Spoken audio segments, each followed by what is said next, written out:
महाभारत की कहानी में ऐसा बहुत कुछ हुआ जिसकी कल्पना कर पाना भी मुमकिन नहीं था।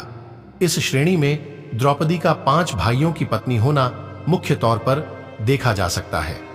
ईर्ष्या, धन संपत्ति का लालच, मानसिक भटकाव, प्रतिशोध की भावना, घमंड और मानसिक द्वंद्व, सभी तत्व इस कहानी में मौजूद हैं।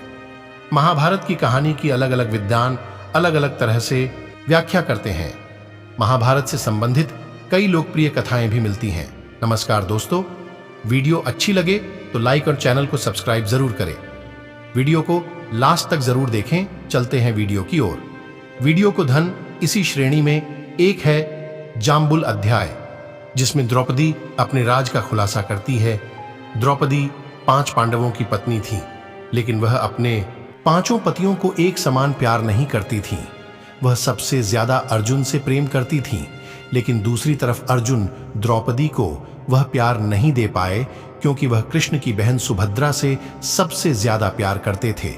एक प्रचलित कथानक के मुताबिक पांडवों के निर्वासन के 12वें वर्ष के दौरान द्रौपदी ने एक पेड़ पर पके हुए जामुनों का गुच्छा लटकते देखा। द्रौपदी ने तुरंत ही इसे तोड़ लिया।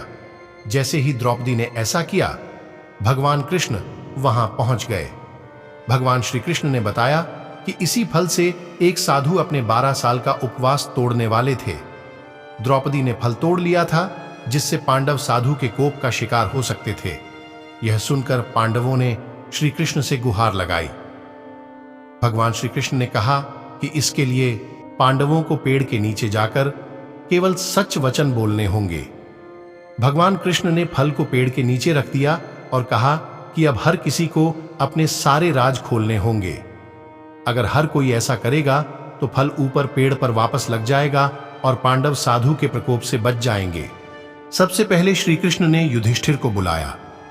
युधिष्ठिर ने कहा कि दुनिया में सत्य, ईमानदारी, सहिष्णुता का प्रसार होना चाहिए, जबकि बेईमानी और दुष्टता का सर्वनाश होना चाहिए। युधिष्ठिर ने पांडवों के साथ हुए सभी बुरे घटनाक्रमों के लिए द्रौपदी को जिम्मेदार ठहराया। युधिष्ठिर के सत्य वचन कहने के बाद फल जमीन से 2 फीट ऊपर आ गया। अब श्री कृष्ण ने भीम से बोलने के लिए कहा।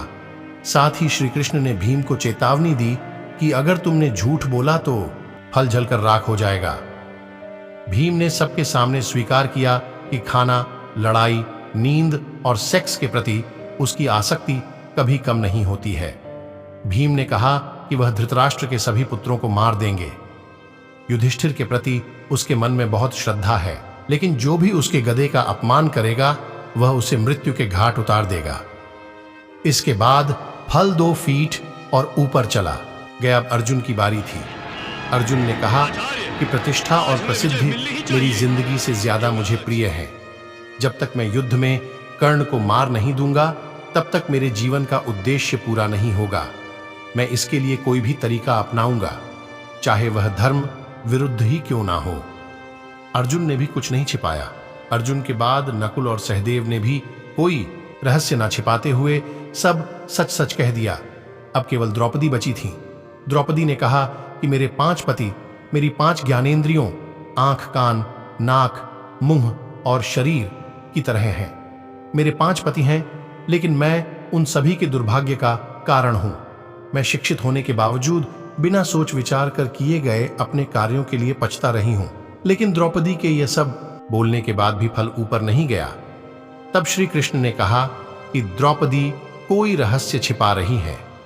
तब द्रौपदी ने अपने पतियों की तरफ देखते हुए कहा, मैं आप 5 से प्यार करती हूं, लेकिन मैं किसी 6वें पुरुष से भी प्यार करती हूं। मैं कर्ण से प्यार करती हूं। जाति की वजह से उससे विवाह नहीं करने का मुझे अब पछतावा होता है। अगर मैंने कर्ण से विवाह किया होता तो शायद मुझे इतने दुख नहीं झेलने पड़ते।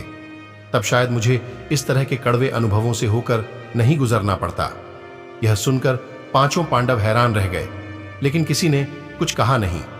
द्रौपदी के सारे रहस्य खोलने के बाद श्री कृष्ण के कहे अनुसार फल वापस पेड़ पर पहुंच गया। इस घटना के बाद से पांडवों को यह एहसास हुआ कि 5 बहादुर पतियों के होने के बावजूद वह अपनी पत्नी की जरूरत के समय रक्षा करने नहीं पहुंचे। जब द्रौपदी को उनकी सबसे ज्यादा जरूरत थी, तो वे कभी उसके साथ खड़े नहीं हुए।